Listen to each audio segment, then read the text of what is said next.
제가 오늘 말씀드릴 내용은 협동조합의 설립과 그 다음에 초기 운영에서 유의할 점 이런 것들을 일단 좀 얘기를 드릴 텐데요.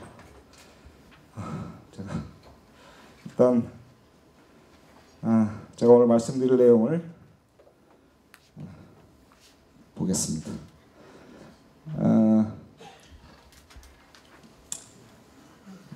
크게 강의는 네 부분으로 일단 진행을 할 건데요. 첫 번째는 여기 협동조합 관련된 책이나 강의를 기존에 뭐 읽거나 들어보신 분 한번 손 들어보세요. 네.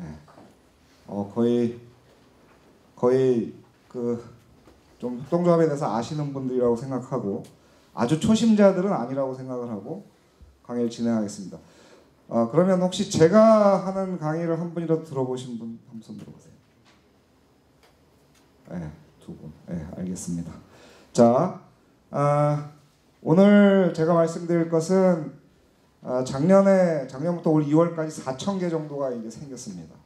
협동조합 기본법에 적용을 받는 그런 협동조합이 생겼는데 저희가 작년에 중반쯤에 조사를 한 바로는 그리고 이제 최근에도 계속 협동조합들 설립된 협동조합들 이렇게 만나고 다니면서 저희가 이제 느낀 건데 저희는 이런 식으로 계산을 하고 있습니다. 4,000개 중에 한 400개 이 정도가 성공을 하는 게 아니라 이제 작동한다고 얘기합니다. 그러니까 협동조합으로 이제 움직이고 있다, 활동하고 있다. 그래서 이거를 소위 작동률 내지 이제 가동률이라고 얘기를 하는데요. 한 10% 정도를 보고 있습니다. 그러니까 4,000개가 생겼는데 한 400군데는 이렇게 운영이 됩니다. 협동조합으로 이렇게 운영이 되고 있는데 한 절반 정도는 연락이 잘 안 되고 있다. 그 이제 연락처가 있지 않습니까? 다 신고할 때 신고 필증에도 있고. 근데 이제 통화가 안 돼요. 그 얘기는 뭐냐면 이제 설립은 해놓고 그냥 장사를 안 하는 겁니다. 한마디로 말하면 장사를 안 하는 곳이 한 절반 정도 되는 것 같고요. 그게 어떤 이유에서 그런지 굉장히 여러 가지 이유가 있습니다만 그것도 이제 중간에 말씀을 드릴 건데요. 어쨌든 한 절반은 이제 연락이 안 되고 그 다음에 나머지 한 40% 정도는 뭐라 그럴까 비즈니스를 아직 좀 안 하고 있는 것들입니다. 아니면 원래 계획했던 것보다 한 10분의 1의 속도로 가고 있거나 한 5분의 1 이하의 속도로 가고 있는 이게 만들어는 놨는데 왜냐하면 5명만 모이면 손쉽게 협동조합을 만들 수 있게 협동조합 기본법이 돼 있으니까 만들어는 놨는데 이제 움직이지 않습니다. 한 10% 정도가 움직이고 있습니다. 성공을 했다는 것이 아니라 움직이고 있다는 것이죠. 근데 이것은 사실은 이제 굉장히 이제 약간은 예견을 했던 문제이긴 합니다. 협동조합을 5명만 모이면 아주 쉽게 만들 수 있도록 법제화가 돼서 그것 자체는 참 전 세계 어디 내놔도 손색 없는 협동조합 법인데 이것이 과연 현실에서 이제 잘 작동할 것인가에 대해서 사실은 약간 우려를 갖고 있었어요. 전 개인적으로. 근데 아니나 다를까 작동률이 떨어지고 있습니다. 그 10% 정도 작동하는 것들 중에서 한 3년이나 4년 정도 지나서 이 정도면 성공을 한 협동조합 같다. 이렇게 얘기할 수 있는 게 뭐 얼마나 나올지 그건 뭐 잘 모르겠습니다. 아직은. 그러니까 지금은 작년에 만들어진 협동조합이 어떤 협동조합이 성공했다 이렇게 얘기하는 것은 상당히 거짓말에 가까운 이야기고 그 성공 여부를 아직 뭐 판단할 수 있는 어떤 그런 시점이 아닙니다. 일단은 어떻게 하면 작동하게 할 것인가. 뭘 이렇게 움직여야 그 다음에 성공을 하던가 말던가 할 거니까. 그래서 저는 이제 그 원인의 한 70% 정도, 70%에서 80% 정도가 이것 때문이라고 생각을 합니다. 협동조합에 대한 이 명확한 인식이 없었다라고 하는 것이죠. 그래서 오늘 첫 번째 순서는 이것입니다. 협동조합에 대해서 물론 여기 아시는 분들이 대부분이라고 생각하지만 복습을 한다 이렇게 생각을 하시고 좀 간단하게 협동조합이라는 게 왜 생겨나는가, 왜 180년 전부터 생겨난 것인데 왜 생겨났고 그 다음에 앞으로 왜 생겨날 것인가, 이 문제를 좀 짚어보면서 협동조합에 대해서 좀 명확하게 좀 인식하는 그런 시간을 먼저 갖고요. 그 다음에 협동조합을 설립할 때 유의해야 될 것을 한 5가지 정도를 일단 좀 정리를 해봤습니다. 내가 협동조합을 설립을 해야 되겠다라고 생각을 했을 때 어떤 것들을 좀 유의해야 할 것인가. 이야기를 하다 보면 협동조합의 특징, 일반 기업, 주식회사나 이런 것과 다른 협동조합의 특징들에 대해서도 좀 얘기를 하게 될 것입니다. 그러니까 보통 이제 이걸 보통은 어떻게 얘기를 하고 다녔냐면 설립할 때 점검해야 될 5가지 유의사항이 아니라 성공을 위한 5가지 조건, 이런 식으로 이제 거꾸로 뒤집어서 얘기하면 이제 그렇게 얘기할 수 있습니다. 하지만 어쨌든 오늘은 이제 요거 이제 만들어서 성공을 시켜야 되는 것이기 때문에 성공을 하기 위해서 어떤 것이 필요한가, 조건, 그것을 조금 다른 말로 설립할 때 유의해야 될 것, 이것을 유의해서 이것에 대한 계획이 명확하게 서고 준비가 되면 성공할 수 있다, 이런 얘기이기도 합니다. 그래서 이 2번째 강의는 이제 그런 내용이고요.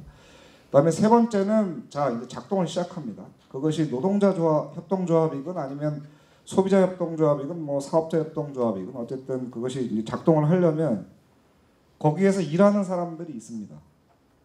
그 사람들이 뭐 2명이 됐든 1명이 됐든 3명이 됐든 4명이 됐든 5명이 됐든 10명이 됐든 지금 그 협동조합 2012년 그 협동조합 기본법 이후에 만들어진 협동조합 중에서 실무자들, 노동자들이 가장 많은 숫자의 노동자들이 일하는 협동조합은 노동자 협동조합인데요. 유형별로 보면 그 중에서 해피브릿지라고 하는 회사가 가장 많은 조합원들이 일을 하고 있습니다. 거기가 지금 한 100명 정도 규모. 여기 3번째 강의 때 아마 그 이사장님께서 나오실 텐데 그러니까 5명이 됐든 10명이 됐든 뭐 100명이 됐든 그 협동조합을 이제 작동시키기 위한 그 실무자들, 다른 말로 하면 이제 직원들, 노동자들, 이런 사람들이 결국은 이제 협동조합을 막 움직이는 사람들인데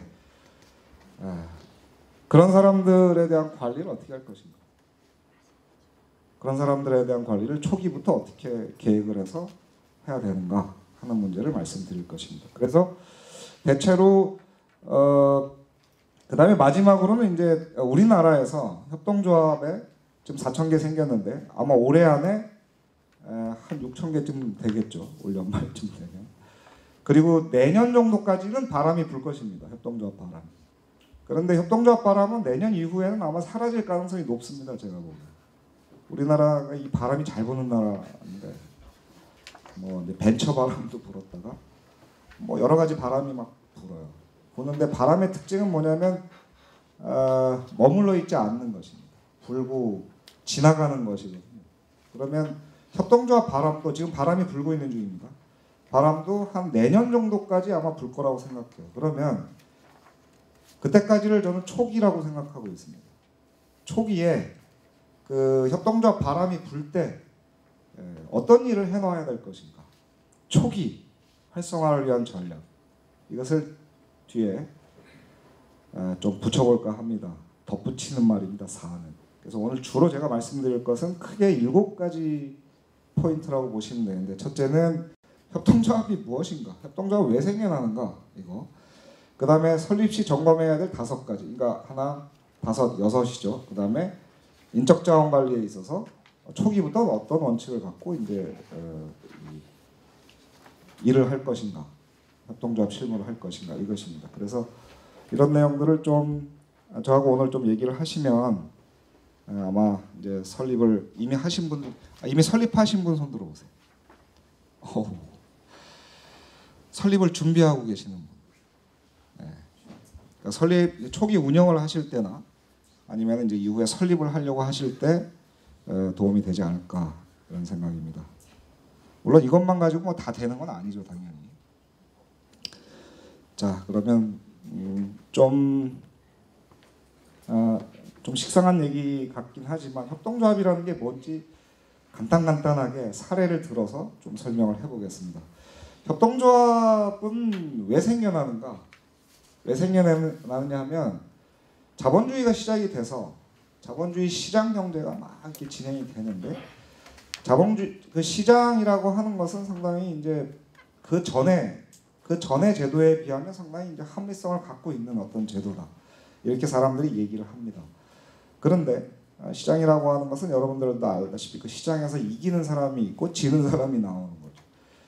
그리고 시장에서 뭔가 성공한 영역들이 나오고 반면에 이제 시장에서 실패한 영역들이 나옵니다.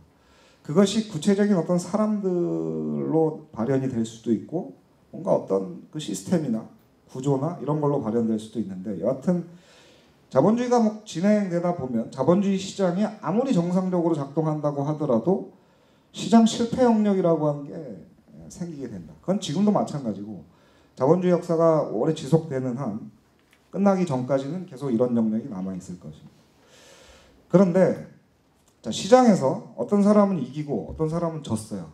시장 경쟁에서. 근데 그 진 사람들, 그러니까 시장에서 실패한 사람들을 사실은 가장 이상적으로는 정부가 그것을 다 보살펴주면 그게 가장 이상적입니다. 그러니까 마음껏 시장 경쟁을 하게 하고 거기서 진 사람들, 거기서 실패한 사람들 이런 사람들은 정부가 그걸 이제 돌봐주는 체제를 이제 갖추게 되면 이게 소위 이제 복지국가라고 하는 어떤 그런 모델인데 그게 가장 이상적입니다, 사실은. 그런데 이 정부라고 하는 것은 동서고금을 막론하고 옛날이나 지금이나 앞으로도 마찬가지예요. 동이나 서나 할 거 없이 언제나 돈이 모자랍니다. 언제나 돈이 모자라요. 그 해야 될 일보다 갖고 있는 돈이 언제나 적거든요. 그러니까 서구 유럽의 아주 복지 수준이 높은 그런 혹은 북유럽의 이런 복지 수준이 높은 국가의 경우에도 그런 데는 막 세금을 엄청나게 이제 국민들로부터 받아서 재정을 확충하지만 그런 나라조차도 정부 예산이 부족합니다. 언제나 그 시장 실패 영역을 다 돌봐주기에 언제나 부족하게 돼 있어요. 그러니까 자, 시장 실패 영역이 생겼는데 그것을 정부가 보살펴주거나 돌봐주는 게 가장 이상적이지만 정부는 언제나 돈이 없기 때문에 돈이 모자라기 때문에 그러면 어떤 것밖에 방법이 없느냐면 시장 실패 영역에서 뭔가 이 아쉬운 사람들이 생기게 돼 있어요. 이게 딱 실패자라고 볼 수는 없어요. 시장 실패 영역이 있고 그것으로 인해서 피해를 본 사람들 이런 사람들이 생기게 돼 있는데 이런 사람들이 자기들이 아쉬운 문제를 스스로 이제 그 아쉬운 사람들끼리 모여서 스스로 해결하는 방식을 이제 찾게 됩니다. 협동조합은 이렇게 해서 생겨난 것입니다. 그러니까 시장이 작동이 되지만 뭔가 삐끗거리고 잘 안 되는 곳. 그런데 정부는 뭐 도저히 어떻게 해볼 수 없는 곳. 이런 곳에서 그 아쉬운 사람들이 모여서 협동조합을 만들어 온 것입니다. 180년 전부터. 그리고 이거를 요즘 학자들이 뭐라고 표현한 거냐면 사회적 경제. 이 영역을 이제 사회적 경제 영역이다. 이런 영역을. 그러니까 시장의 영역도 아니고 그렇다고 이제 정부 영역도 아니고 뭔가 그 아쉬운 사람들의 영역. 자기들끼리 스스로 뭔가를 해보려고 하는 그런 어떤 경제 영역. 그래서 협동조합은 이 영역, 이 중간 영역에서 이제 생겨났습니다. 그러니까 180년 전에도 그렇게 생겨났고 지금도 그렇게 생겨나고 있습니다. 그런데 여기서 이제 주의해야 될 것은 그런 아쉬운 문제를 가진 사람들의 존재입니다. 전제가. 그런 사람들이 존재한다. 그런 사람들이 그 문제를 풀고자 한다라고 하는 것이 이제 전제가 되는 것입니다.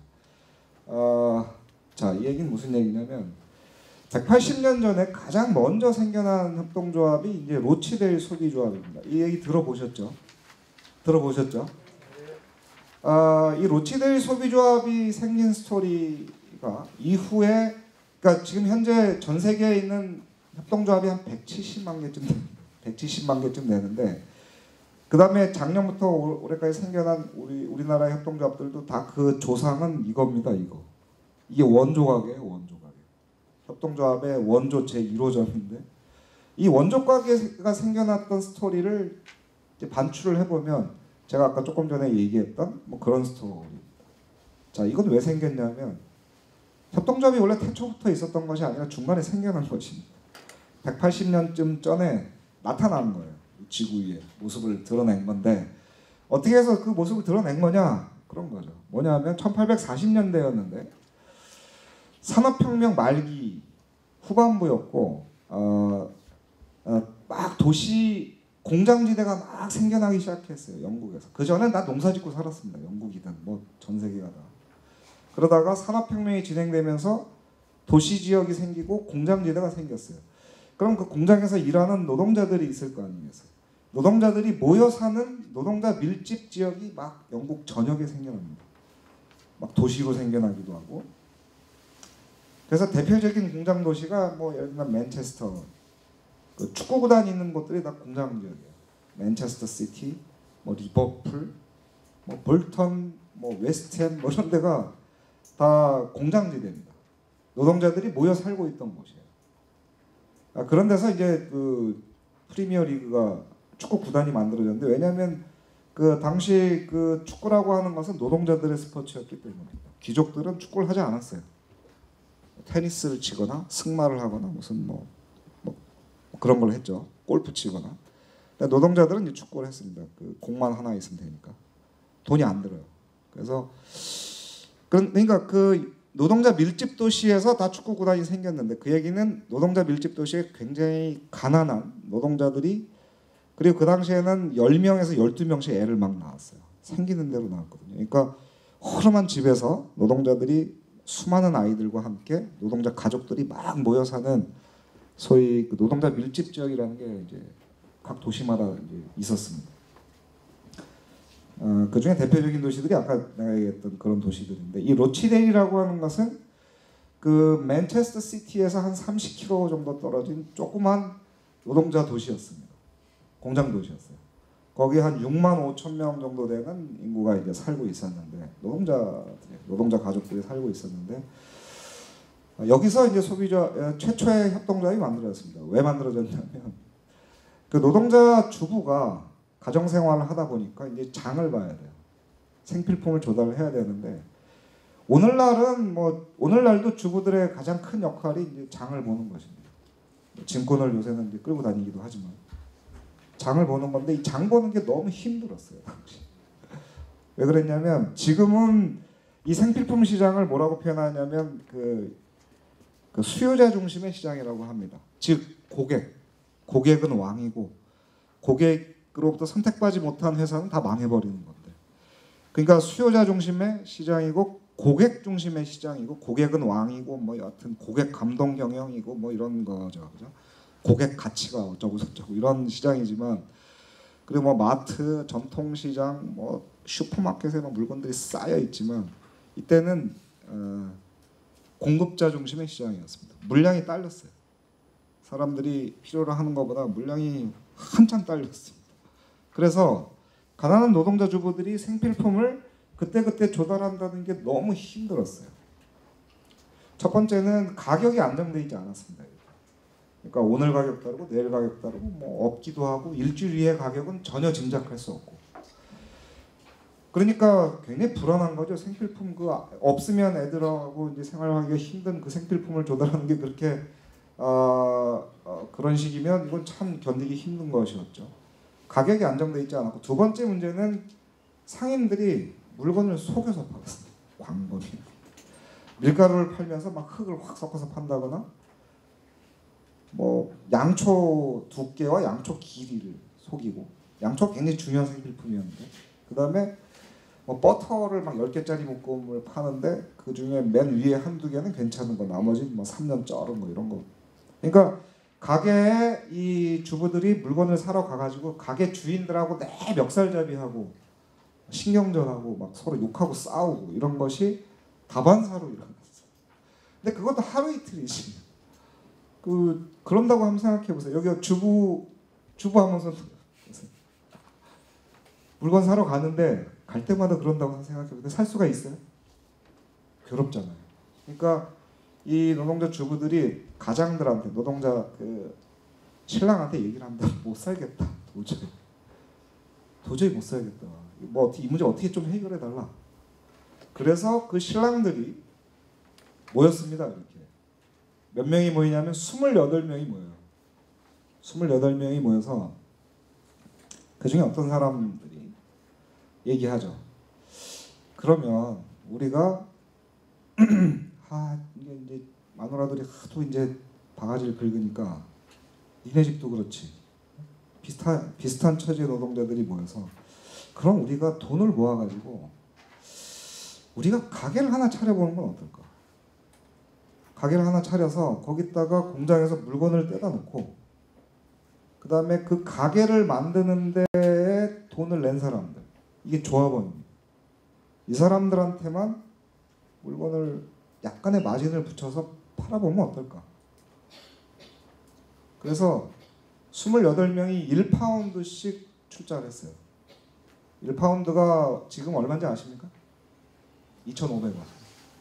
근데 1840년대니까 그게 한 달, 그러니까 반달 월급이었어요. 반달. 노동자들의 평균 반달 월급이었는데 그러니까 한꺼번에 출자를 못했죠. 당연히. 이게 분납을 이제 했는데 그래서 28파운드를 모아서 이 조그만 가게를 만든 것입니다. 여기다가. 구멍가게. 이 교실의 한 3분의 1 정도 크기도 안 되고. 그래서 처음에는 9가지 품목을 공장에서 떼다 놓고 28명의 조합원에게만 판매를 했습니다. 약간의 마진을 붙여서. 그러니까 일주일에 이틀 문을 열었어요. 화요일하고 일요일인가? 이렇게. 그 다음에 거기 점원, 물건 파는 사람이 있어야 될 거 아니에요. 점원은 고용을 할 수가 없었습니다. 규모가 작았으니까. 그러니까 조합원들이 하루에 2시간씩, 3시간씩 돌아가면서 그 전방을 봤어요. 구멍가게를. 구멍가게도 그런 아주 형편없는 구멍가게였죠. 정말 이 가게 앞에, 지금은 박물관으로 바뀌었는데 이 앞에 와서 동네 아이들이 막 손가락질하고 욕하고 그랬어요. 저 형편없는 가게.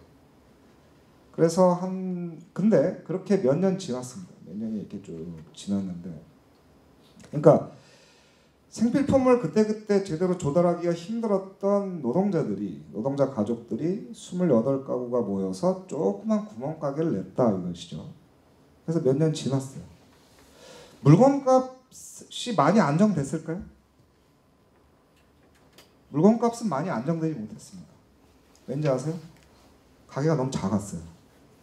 공장에서 물건을 한꺼번에 왕창 떼와야 안정이 되는데 많이 떼올 돈이 안 됐어요. 그 정도로. 그러니까 물건값은 안정이 안 됐는데 두 번째 문제. 그러니까 그 가게 물건을 사러 가는 사람이 그 가게의 주인들이잖아요. 주인들이니까 같은 주인인 어떤 사람이 2시간씩 점원 노릇을 하는데 그 점원이 물건을 속여서 팔 수 있었을까 없었을까? 속여서 파는 게 불가능했습니다. 원리상. 그래서 물건값은 안정이 안 됐지만 이제 제대로 된 물건, 가게에 가서 더 이상 싸우지 않아도 됐어요. 이 두 번째 문제가 해결이 된 것입니다.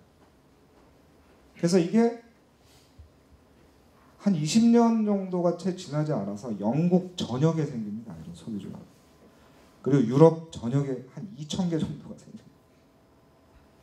그 얘기는 무슨 얘기냐면 다른 지역에 있는 그 가난한 노동자 가족들도 다 동일한 문제에 부딪히고 있었는데 그것을 로치델 사람들이 해결하는 방식을 이제 알려준 것이죠. 그게 그 세계 최초의 협동조합이 시작된 스토리입니다. 그 리얼 스토리라고 하나요? 이런 거. 다시 정리하면 생필품 조달이 힘들었다. 이것은 시장 실패의 영역입니다. 시장이 실패한 거예요. 시장이 작동을 하는데 이 피해를 보는 사람들이 생겨난 것입니다. 그렇다고 해서 당시 영국 정부가 이런 문제를 해결해 줄 정도로 말도 안 되는 거죠. 그런 능력은 애초에 없었던 거죠. 그러니까 이걸 해결해 줄 사람이 없었던 겁니다. 그러니까 그 주부들이 신랑들하고 같이 조그만 구멍가게를 만들어서 그 문제를 해결을 했다. 이것입니다. 시장 실패 영역에서 그 아쉬운 사람들이 자기들끼리 모여서 그 문제를 해결을 하기 시작했다. 이게 협동조합이 처음 생겨난 스토리입니다.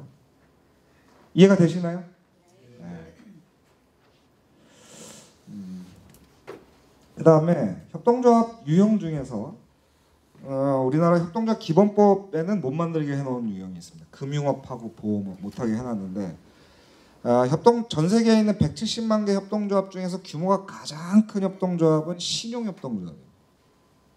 근데 협동조합 기본법에 의해서는 새로 못 만들게 돼 있어요. 근데 신용협동조합이 규모가 가장 큽니다. 이제 뭐 저기 프랑스에 있는 협동조합, 전 세계 협동조합 중에서 가장 큰 협동조합이 이제 프랑스에 있는데 신용협동조합이에요. 자산이 2,000조 원입니다. 그러니까 뭐 우리나라에 있는 은행 다 합친 것보다 약간 커요. 신협인데. 그러니까 그리고 미국은 전체 경제활동 인구의 40% 정도가 이제 신협조합원이고. 근데 이것도 협동조합인데 이게 제2호점입니다. 전 세계 협동조합의 제2호점이 신용협동조합이에요. 1호점은 로치레일 소비조합이고 제2호점이 이 라이프하이젠 신용협동조합입니다. 아까 로치레일은 이제 맨체스터 시티에서 30km 정도 떨어진 곳에 있는 지명이에요. 지명. 어떤 조그만 도시 이름인데 이 라이프하이젠은 사람 이름이에요. 어떤 사람이냐면 독일의 조그만 농촌 마을의 면장님이셨습니다. 면장님이셨는데 이 양반이 1860년대 얘기입니다. 아까는 1840년대 얘기고 1860년대 독일의 조그만 마을에서 그때는 독일이라고 하지 않고 프로이센이라고 했는데 농촌 마을의 면장님이셨는데 그 면장으로 딱 부임한 그 마을을 쭉 관찰을 해요. 관찰했더니 이 사람이 농민들을 아주 사랑을 했던 사람이에요. 아주 좋은 관리였죠. 아주 좋은 하급 관리였는데 지금으로 치면 뭐 동장님, 면장님, 이장님 이런 건데 그 농촌 마을의 농민들을 관찰을 해요. 관찰을 하는데 이 농민들이 아침부터 저녁까지 정말 열심히 농사를 지어요. 열심히 농사를 짓고 무슨 뭐 알코올 중독자도 없고 뭐 마약하는 놈도 없고 뭐 노름하러 다니는 놈도 없고 흉년이 들지도 않는데 사람들이 가난하게 사는 거야. 자기 땅에서 농사를 짓는 농민들인데. 그러니까 이 면장님이 잘 이해가 안 되잖아. 참 이해하기가 힘드네 이 사람들. 왜 이럴까? 그래서 몇 년 동안 관찰을 합니다. 도대체 그 원인이 뭘까? 이 면장님이 그 원인을 이제 발견을 해냈어요. 봄에 이 농민들이 고리대금업자들한테 돈을 빌리는 것입니다. 돈을 빌려서 봄부터 가을까지 생활비하고 농사짓는 돈을 그걸로 써요. 그럼 가을에 농산물을 수확할 거 아니겠어요? 그러면 그 농산물을 수확하면 고리대금업자한테 원금하고 이자로 대충 갚으면 또 개털이 되는 거예요. 이게 매년 반복된다라고 하는 것을 면장이 알게 됐습니다. 약간 화도 났고 그래서 마을 회의를 한번 소집을 했어요. 그것도 한 30명 정도가 모입니다. 마을 주민들. 면장님이 오라 그러니까 이제 뭔 얘기 하는지 한번 들러 간 거죠. 그래서 이 라이프하이젠 면장이 제안을 합니다. 자, 내가 몇 년 동안 당신들을 보니까 결국 죽 서서 개 주고 있다. 농사 열심히 지어가지고 고리대금업자들 좋은 일 시키고 있는데 내가 한 가지 제안을 하겠다. 당신들 집에 있는 여윳돈, 동전 한 입이라도 좋으니까 모으자. 여유가 약간 있는 사람들은 좀 더 많이 냈으면 좋겠다. 그 돈을 모아서 그 다음에 봄부터 그 다음에 봄에 그 동네에서 농토가 제일 작은 농민, 제일 가난한 농민들도 순번을 정합니다. 1번, 2번, 3번. 1번 뭐 슈츠, 뭐 2번 뭐 프랑크, 뭐 이렇게 쭉 정해요. 그래서 그 돈을 빌려주자. 순번대로. 많은 돈을 빌려줄 수는 없을 것이고 빌려주고 당연히 이자를 받는데 그 이자를 고리대금업자들이 받는 이자의 절반 정도의 그 돈을 빌려주자. 그럼 어떨까? 이렇게 제안을 했습니다. 이 면장님께서. 그러니까 농민들이 듣기에는 참 그 이제 고리대공업자들은 자기들이 막 뜯기고 살았던 그런 그것들이 막 반추가 되기도 하고 뭐 한번 해보면 그럴듯하기도 할 것 같고 그래서 한번 해봤어요. 1860년대 얘기입니다. 한번 해봤습니다. 어떻게 됐냐면 굉장히 살기 좋아졌죠. 네. 이자가 절반으로 줄어든 거죠. 몇 년 지났습니다. 그 마을이 전체가 살기가 좋아졌습니다. 아까 로치데일 소비자 제 1호점은 20년 만에 한 2,000개 정도 생겼는데요. 이거는 한 10년이 지나지 않아서 전 유럽에 수천 개가 생깁니다. 유럽의 전 농촌에 생깁니다. 왜? 그 유럽에 있는 그 농촌에 있는 농민들이 다 고리대공업자들한테 뜯기고 살았던 거예요. 근데 이 면장이 그 주민들하고 그 문제를 해결한 그 스토리가 막 전파가 됐습니다. 그래서 그게 전 유럽으로 퍼지고 아메리카 대륙으로 건너가고 호주 대륙으로 가고 뭐 아시아로도 우리나라에도 왔어요. 우리나라에는 1959년도에 부산에 도착을 했는데 우리나라의 신협은 다 라이프하이젠 신협입니다. 1959년도에 이제 부산에 59년도 부산은 이제 그 피난민들이 여전히 좀 살고 있을 때였습니다. 한국 전쟁 끝나고 나서 이 사람들이 당연히 식당이라도 하고 뭐 국수집이라도 해야 먹고 사는데 은행은 뭐 은행 문턱을 넘는 건 불가능했고 사채를 빌렸었는데 그 당시 부산에서 횡행하던 사채 금리가 있습니다. 한 달에 7부. 이걸 뭐라 그러냐면 달러 이자라 그래. 달러 들어보셨죠? 달러 이자가 한 달에 7부 이자. 그러니까 뭐 그 가게를 차려서 막 돈 벌어가지고 거기 다 이제 주고 마는 거예요. 그러니까 이 프로이센의 농민들하고 처지가 비슷했습니다. 근데 캐나다에서 오신 수녀님인데 이제 이름이 메리 가브리엘라라고 하는 수녀. 우리나라 말로 메리 가별 이런 메리 가별 수녀라고 보통 해요.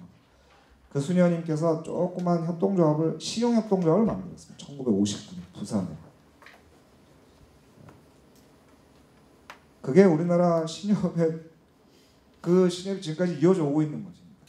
그래서 그 신협을 만들어서 주민들이랑 같이 돈을 빌려줬는데 순번을 정해놓고 어떻게 빌려줬냐면 한 달에 2부이자 받고 빌려줬어요.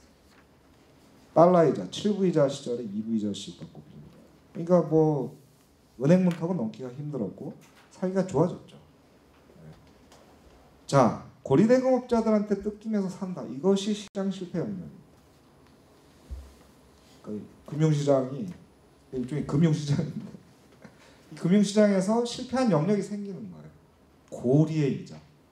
그것에 의한 피해, 그것에 의해 피해를 보는 사람들. 정부는 당연히 그 당시 정부는 무슨 그때 막 비스마르크가 등장할 때쯤이었을 텐데 정부는 뭐 아무것도 할 수가 없는 것이었고요. 그래서 고리대공업자들한테 뜯기던 농민들이 그 문제를 자기들이 돈을 모아서 신용조합을 만들어서 그 문제를 해결을 본 것입니다. 이게 제2호점이 생긴 스토리예요. 제1호점이 생긴 스토리하고 원리가 동일하죠. 그 이하 동문입니다. 사실 그 다음 것들도 다 똑같은데 그 다음에 이제 프랑스에서 노동자협동조합은 프랑스에서 시작이 됐는데 거기 모자 만드는 사람들, 뭐 금세공하는 사람들, 뭐 액세서리 만드는 장인들이 각각 자기 집에서 조그맣게 공장을 했어요. 혼자 가내 수공업을 하다가 이게 좀 약해. 그래서 몇 사람이 모인 것입니다. 그리고 그게 장사가 잘 될 때는 또 괜찮은데 안 되면 또 막 거의 굶기 일수고 그래서 공동 작업장을 만들어서 기업화시키기 시작한 거죠. 대신 공동 작업장을 만들어서 거기 하나의 브랜드를 만들어서 하나의 회사를 만든 거죠.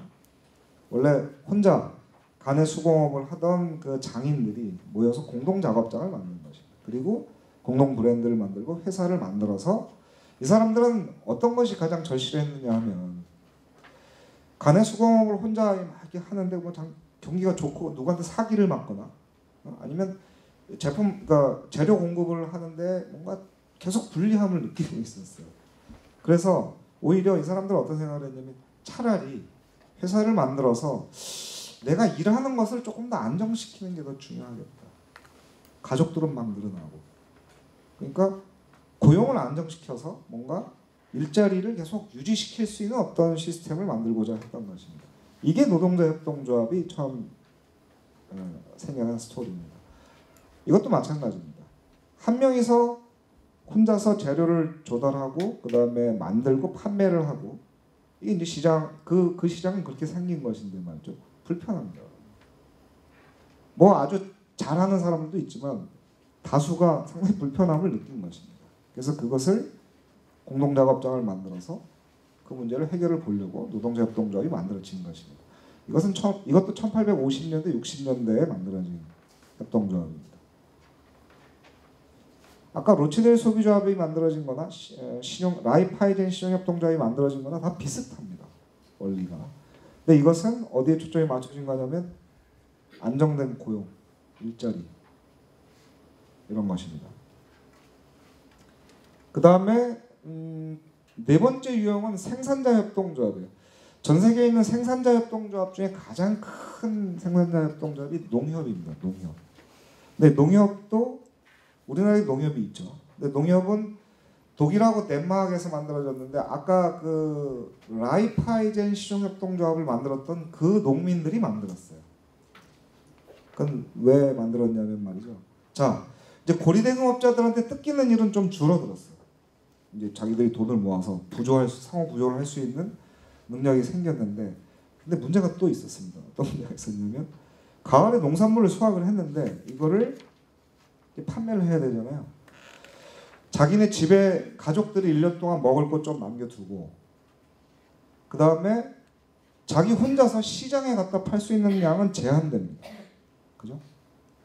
혼자서 팔 수. 그러니까 나머지는 중간 유통 상인들한테 헐값에 넘기는 거예요. 그래서 그냥 그렇게 했습니다.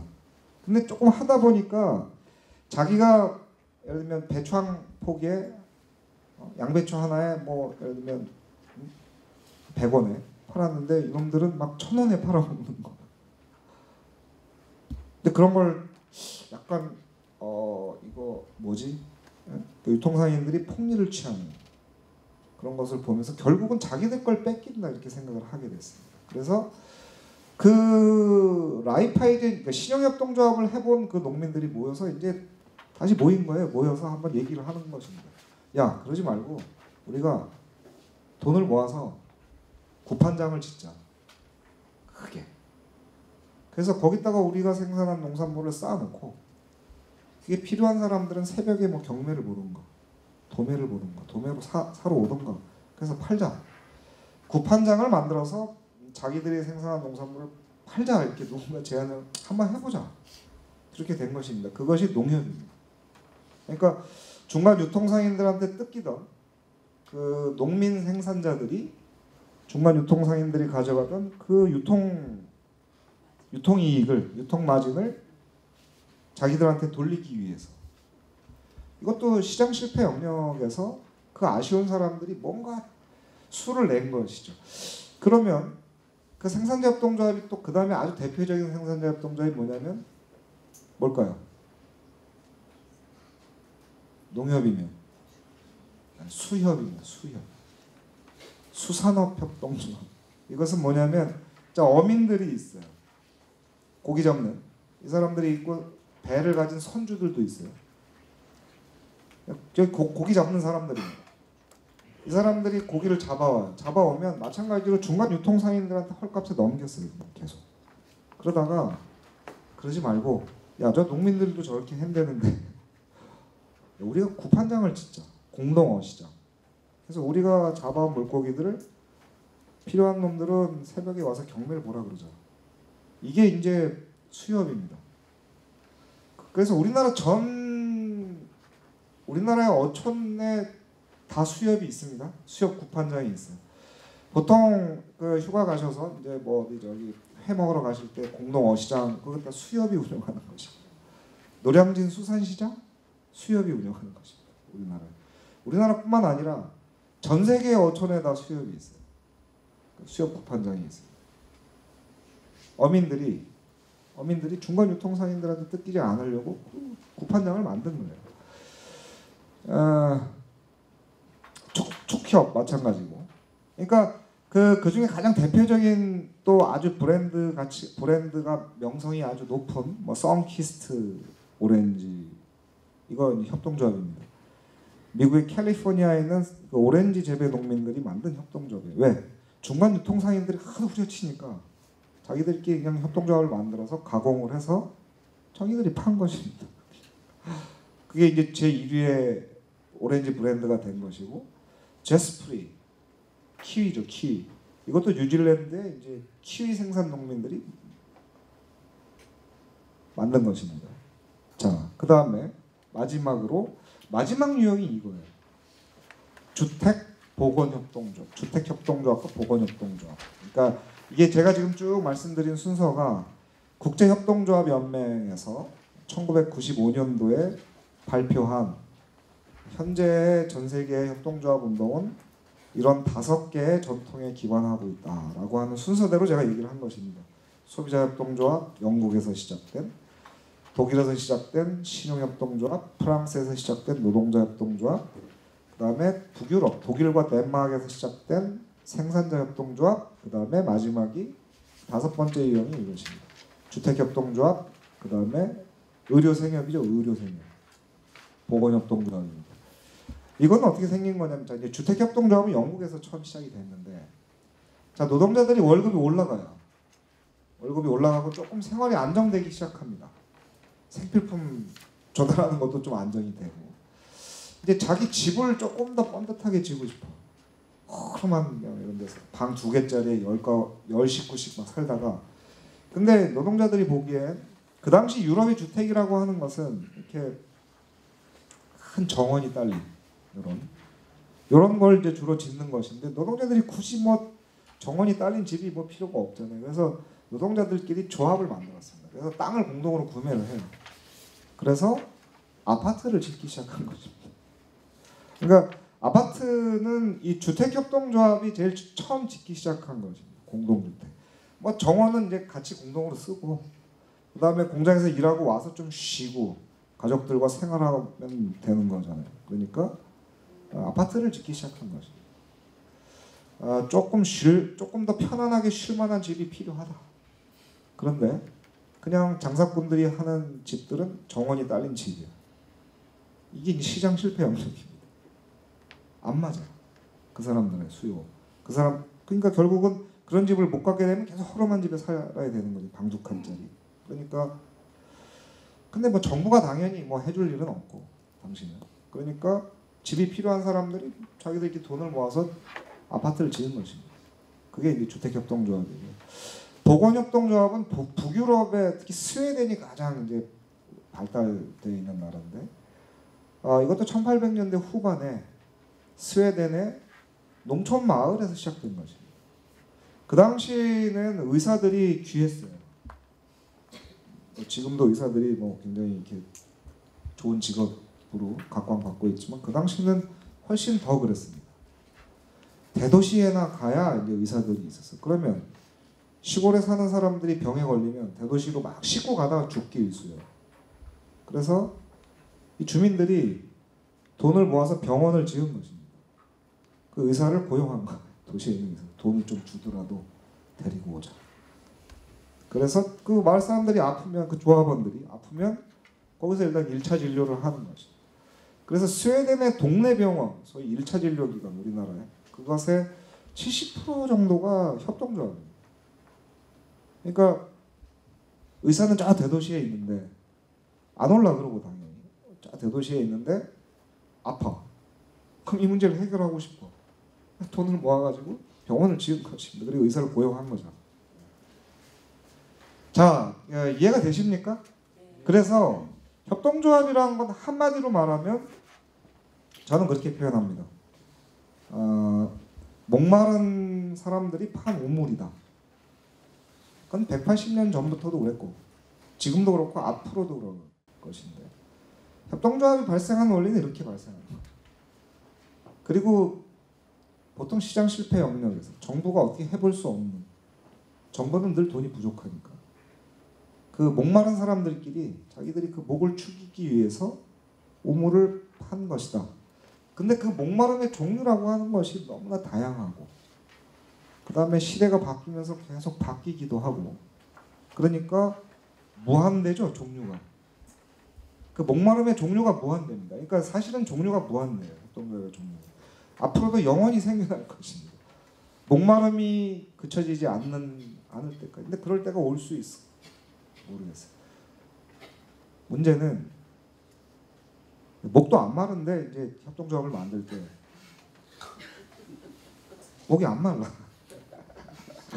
그러면 그 우물을 팔까요? 같이? 안 팝니다. 안 움직이는 거죠. 이게 사회적 기업이나 약간 다른 것입니다. 이게 사회적 기업이라고 하는 것은 뭔가 사회적으로 가치가 있고 뭔가 막 이런 게 뭔가 막 이걸 따져가지고 그게 뭐 여튼 뭐 우격다짐으로 이제 할 수 있는 겁니다. 협동조합은 그런 것이 아닙니다. 목마른 사람들이 있어야 그 사람들끼리 만들어지는 거거든요. 그리고 작동되는 거죠. 보통 이거를 자꾸 그러니까 모르거나 아니면 막 제가 다니면서 막 아각거리면서 제가 작년에 정말 무시하게 다니면서 아각거리면서 얘기를 했는데 듣고도 야 이게 까먹거나 이런 경우 굉장히 많은데 작동되지 않습니다. 목마른 사람들이 파는 오물인데 로티네의 소비조합부터 그 예외 없이 그랬던 것입니다. 예외 없이. 그런데 그리고 이걸 다른 말로 하면 이제 제가 조금 있다가 주의를 요하는 5가지 지점에서 제일 첫 번째로 얘기를 할 겁니다. 그러니까 도대체 어떤 문제를 우리가 해결하려고 하는가, 우리들의 어떤 문제를 이것이 분명하지 않으면 만들 수는 있으나 작동하지 않는다. 이런 것입니다. 이게 협동조합이기 때문에 그렇습니다. 협동조합이라고 하는 것은 그런 것이기 때문에 그래서 그런 게 아니면 굳이 협동조합을 만들 필요가 없어요. 협동조합을 안 만들어도 돼요. 그럼 뭐 예를 들면 개인 사업자로 하는 게 더 맞는 경우나 아니면 주식회사로 하는 게 더 맞는 것들이 많이 있습니다. 오히려. 그러니까 돈을 한번 벌어보겠다, 떼돈을 한번 벌어보겠다 이런 거는 다 주식회사로 만드는 것이 나아요. 개인 사업자로 만들고. 근데 그게 아니고 그런 정말 껄쩍지근한 그런 어떤 비슷한 문제를 갖고 있는 사람들이 그 문제를 한번 해결해 보겠다. 그건 뭐 다양할 수가 있고. 그래서 그것이 명확한 경우에는 협동조합으로 만들어서 이제 작동시키는 것이 훨씬 유리합니다. 그렇지. 근데 그런 게 불명확하면 작동되지 않는다는 거죠. 이해가 되시나요? 이게 사실은 가장 첫 번째로 유의하실 점입니다. 협동조합에 대해서 접할 때, 만들려고 하시거나 누가 만든다고 할 때, 참여하라고 자꾸 그러는데 판단할 때 등등등. 몇 가지 예를 더 들어보죠. 네덜란드 풍차가 많이 있는데 네덜란드는 풍차와 튤립의 나라인데 네덜란드에 있는 풍차는 90%가 협동조합입니다. 풍차 협동조합. 왜 그걸 사람들이 협동조합을 만들었냐면 네덜란드는 전국토의 3분의 1이 해수면 아래에 있어요. 그런데는 높이 뚝을 쌓아놓고 그래도 물을 계속 퍼내야 되는데 물을 퍼내줄 놈이 없는 거야. 기업들은 그게 돈벌이가 안 되니까 당연히 안 합니다. 이게 시장 실패 영역입니다. 정부는 가난했어요. 1800년대 후반에. 그걸 해줄 돈이 없었어. 그러니까 그 주민들이 돈을 모아서 풍차를 지은 거지. 그래서 바람이 불면 물을 퍼내는 거죠. 우리 방앗간 돌리고. 이 목마른 사람이 판 오물이죠. 아주 대표적인 경우입니다. 이 케이스를 딱 이야기하면 많이 그렇구나 이렇게 사람들이 좀 이해를. 이거보다 조금 더 큰 케이스는 미국의 화력발전소 협동조합입니다. 지금 전기협동조합이라고 보통 얘기를 하는데 1900년대 초반에 만들어졌어요. 뭔 얘기냐면 미국은 땅덩어리가 아주 넓은 나라입니다. 1900년대 초반에도 넓었죠. 막 50개 주에 퍼져 살고 있는데 전기가 필요해. 근데 그 당시에 제너럴 일렉트릭이나 웨스팅하우스 같은 회사가 있었습니다. 전기 회사가. 근데 너무 비싸게 팔았어요. 전기를. 그리고 미국 정부는 가난했어요. 사람들은 전기를 쓰고 싶은데 정부가 좀 발전소, 우리나라는 땅덩어리가 조그맣고 인구도 적기 때문에 그냥 막 발전소를 지은 건데요. 미국 정부는 그럴 돈이 없었어요. 그 50개 주에 다 발전소를 지어줄 만한 돈이 없었습니다. 1900년대 초반에. 그리고 그때 달러는 기축통화도 아니어서 파운드하고 훨씬 셌거든요. 지금이야 달러를 막 찍어내지만 그때는 뭐 찍어낼 수가 없었어요. 그러니까 웨스팅하우스나 제너럴 일렉트릭이 파는 전기 너무 비싸고 이게 시장 실패의 영역이. 그래서 서민들은 쓸 수가 없었어 전기. 그래서 정부는 뭐 돈이 없었고 발전소 지어줘. 그러니까 이 사람들이 모여서 돈을 모아가지고 화력 발전소를 지은 것입니다. 주민들이. 그러면 화력 발전소를 지으면 거기다가 이제 석유만 들어가면 이제 돌아가면 전기가 생산되니까 그 화력 발전소를 짓는데 돈을 낸 사람들, 조합원들, 이 사람들이 그 전기를 끌어다 쓴 것입니다. 이게 지금 조합원이 한 4천만 명 정도 돼요. 어마어마한 협동조합이 됐는데 그냥 강력한 에너지 기업이 됐습니다. 원리가 동일하죠. 근데 아주 생생합니다. 이 사례는. 그 다음에 아르헨티나에는 전화협동조합이 있습니다. 조합원 500만 명. 60년대에 생겼어요. 아르헨티나도 땅덩어리가 아주 넓은 나라입니다. 넓은 나라고 정부는 지금도 가난하고 미국계 전화회사들이 그때 들어와 있었는데 너무 비싸게 받았어요. 그 다음에 정부는 부에노스아이레스 같은 큰 도시에만 전봇대를 세울 수 있는 정도 돈이 있었고 시골에 사는 사람들은 전화를 쓰고 싶은데 쓸 수가 없었어요. 이게 시장 실패의 영역입니다. 정부는 돈이 없었고 그래서 시골 사람들이 돈을 모아가지고 전봇대를 세운 것입니다. 세워서 부에노스아이레스까지 들어와 있는 전화선을 쭉 당겨서 쓴 거죠. 그게 이제 500만 명 정도가 되는 조합. 지금 굉장히 강력한 통신 기업입니다. 이게 아르헨티나 전화협동조합. 60년대. 네.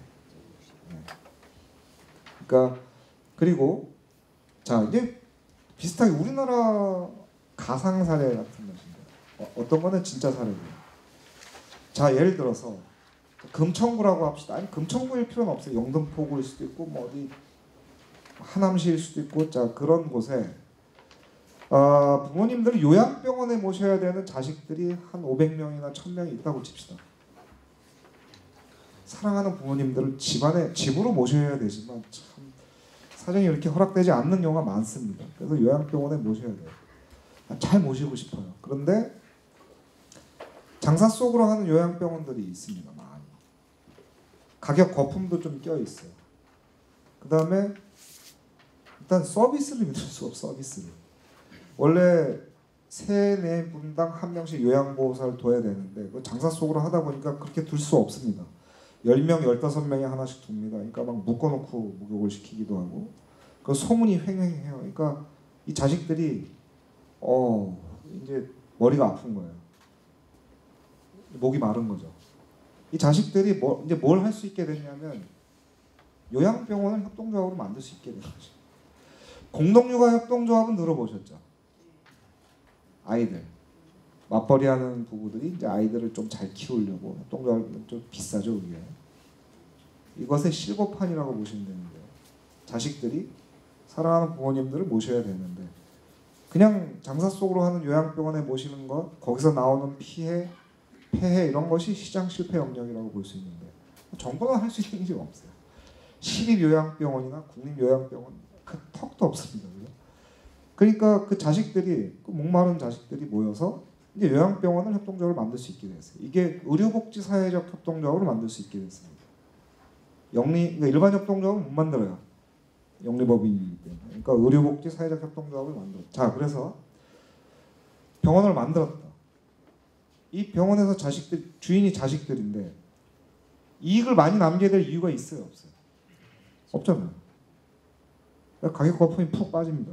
그 다음에 이 자식들이 막 눈을 부리키고 있는데 서비스 질이 어떻게 될까?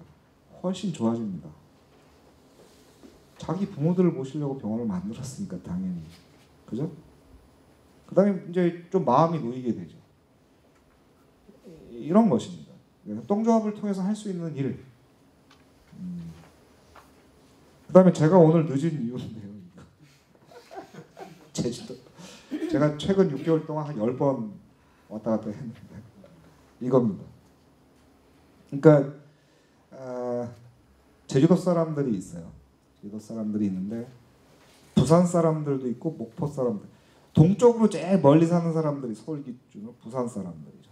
서쪽으로 제일 멀리 사는 사람들이 목포 사람들입니다. 근데 부산 사람들이나 목포 사람들은 KTX 있습니다. 요새 KTX 타는데 그 왕복 요금이 일반석 기준으로 11만 원 정도 하죠. 부산이. 부산 분 계세요 혹시? 목포 분 계세요? 다 서울 분들이신가요? 11만 원 정도 KTX 요금 들어요. 근데 그거는 돈 좀 있고 그다음에 시간 없는 사람들이 탑니다. 근데 돈을 좀 아끼고 싶고 가진 거라고는 시간밖에 없는 이런 사람들은 고속버스 타요. 고속버스. 무궁화 타고 새마을호 타거든요. 그러니까 부산 사람들이나 목포 사람들은 그걸 선택할 수 있습니다. 그죠? 제주도 사람들은 선택이 불가능합니다. 무조건 비행기 타고 나가야 돼. 배 타고 나오면 더 비싸. 비행기 타고 나와야 되는데 비싸요 너무. 직선거리로 430km쯤 되거든요. 제주도에서 서울까지. 부산이 420km고 목포가 450km인가 그래. 40km인가. 직선거리로 비슷하거든요. 이 세 군데가 다. 근데 비행기 요금은 제주도 놀러 가는 사람들 기준으로 받습니다. 제가 이제 지금 제주 항공 타고 나왔거든요. 얼마에 타고 나왔냐면 85,000원. 성수기도 아닙니다. 낮 시간에 아침 시간에 11시 거야. 그때 나왔는데 85,000원 줬어요. 편도. 갈 때도 85,000원이나 줬어요. 제주도 사람들한테 안 깎아줘요. 합쳐서 17만 원. 이거 성수기나 주말은 한 20만 원 훌렁 넘어갑니다. 근데 제주도 사람들한테는 그렇게 받으면 안 돼요. 사실. 놀러 가는 사람들은 기분 내고 놀러 가니까 그 정도 낼 수 있잖아요. 사실. 그치? 근데 제주도 사람들이 육지에 자식들 보러 나올 때, 그 다음에 육지에 뭐 볼일 보러 나올 때, 일하러 나올 때, 놀러 나오는 거 말고, 그럴 때는 그 요금을 받아서는 안 됩니다. 근데 제주도 가는 비행기가 거의 매진돼요. 그러니까 안 깎아줍니다. 그래서 제가 제안을 했죠. 작년에. 저희가 제안을 했어요. 제주도 사람들이 조합원으로 출자하는 항공사를 하나 협동조합으로 만듭시다. 이렇게 제안을 했어요. 그러니까 한 100억 모아야 되는데 100억.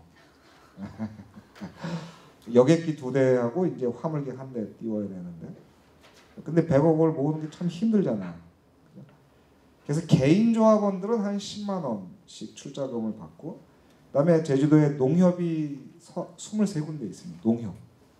수협이 7군데 있고 신협이 한 30군데 정도 있거든요. 생협도 있고 막. 그 사람들은 화물 수요가 있어요. 항공 화물. 그래서 이제 농협 사람들을 이제 꼬시러 다녔죠. 한 6개월 꼬시러 다녔어요. 그래서 이제 출자를 하기로 했어요. 법인당 뭐 한 2억씩 이렇게. 그래서 그 법인 조합원들이 근데 그것도 이제 제주도에 있는 농협이든 수협이든 뭐 신협이든 이런 거기 때문에, 그래서 거기서 한 60, 70% 정도 돈을 모으고 개인 조합원들, 비행기 타고 다니는 사람들, 그 다음에 농협이나 수협이나 이런 사람들은 화물기가 모자랍니다. 제주도가. 대한항공이 화물기를 딱 장악을 하고 있는데, 제주도지사가 1년에 한 번씩 하는 일이 가을에 대한항공에 가서 머리를 조아리는 화물기 좀 더 띄워달라고. 그래서 이제 이걸 이제 해결할 수 있게 된 거지. 요금을 어떻게 받을 생각이냐면, 그 사업 계획을 제주도 사람들은 그러니까 유류 할증료 포함해서 왕복 8만 원. 고속버스 요금이죠. 그러니까 고속버스 요금이 서울 부산이 33,000원인가 이랬습니다. 35,000원 그 저거는 그러니까 고속버스 요금. 그래서 제목을 제주 하늘버스 협동조합 이렇게. 그래서 지난주에 발기 모임을 하고 5월 13일 날 이제 설립 공청회를 합니다. 제주도에서. 네. 관심 가져주시기 바랍니다. 제가 오늘 늦은 이유 그 일을 이제 계속 공청회 준비 때문에 준비를 하다가 그러니까 11시 30분 비행기를 탄 건데 좀 늦었어요. 그러니까 연착이 되고 그러면서 이겁니다. 이게 제주도 사람들이 이제 목마른 사람들이죠. 항공사를 협동조합으로 만들면 돼요. 이제. 만들고 이건 괜히 명분이 있는 일이잖아요. 그러니까 이걸 협동조합으로 만들어서 우리 이 문제를 좀 해결하겠다. 이걸 반대할 물론 대한항공, 아시아나 저가 항공사들이 막 지금 이제 그 목숨 걸고 반대할 가능성이 높습니다. 왜냐하면 8만 원씩 받으면 2비행기부터 차고 뭐 손해를 볼 수도 있잖아요, 자기들은. 참고로 서울 제주 노선이 글로벌 그 항공 노선 3대 항공 노선에 들어갑니다. 골든, 파리, 런던, 뉴욕, LA 하고 서울 그 김포, 제주 이 노선이 그래서 3대 항공 노선이에요. 절대 미치지 않는.